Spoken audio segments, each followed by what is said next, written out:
Teman-teman, tadi saya lagi siap-siap. Teman saya langsung strike duluan nih. Gini. Saya pun nggak sempat ngerekamnya nih. Duluan strike dia, mantap. Kecil. Ya, Cari kokohnya dulu ya. Oke. Mantap kali nih spotnya nih, teman-teman.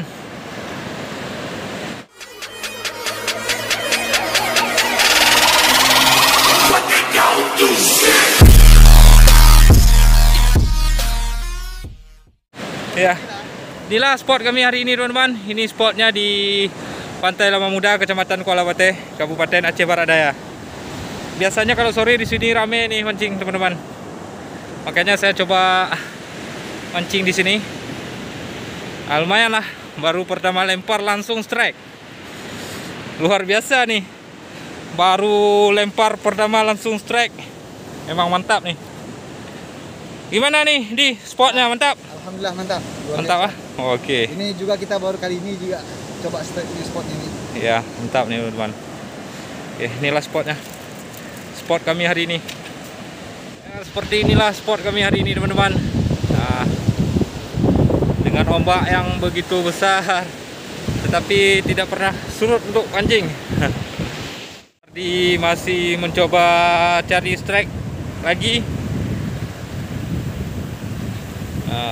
Inilah spotnya. Gimana? Tidak ada strike lagi ya? Kosong.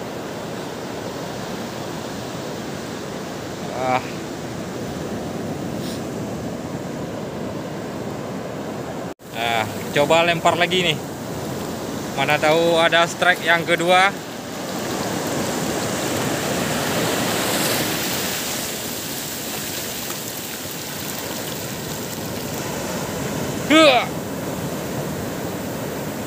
Wah, jauh ya? Jauh. Mantap. Airnya udah gerak pasang. Kayaknya tak pada kemana nih. Oke, kita tunggu aja strike-nya nih, teman-teman. Jangan kemana-mana dan terus ikuti video ini sampai selesai, teman-teman. Jangan lupa like, comment, dan subscribe-nya. Hai? Strike, Cik. Ikan apa nih, Cik? Ikan apa nih namanya nih?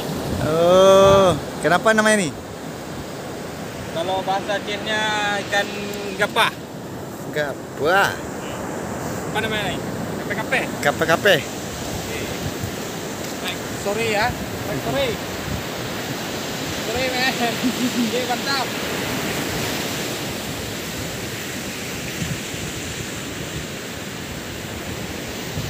Teman-teman, inilah hasil strike kami hari ini, cuma 2 ekor. Jadi tidak apa-apa lah, yang penting ada strike meskipun cuma 2 ekor.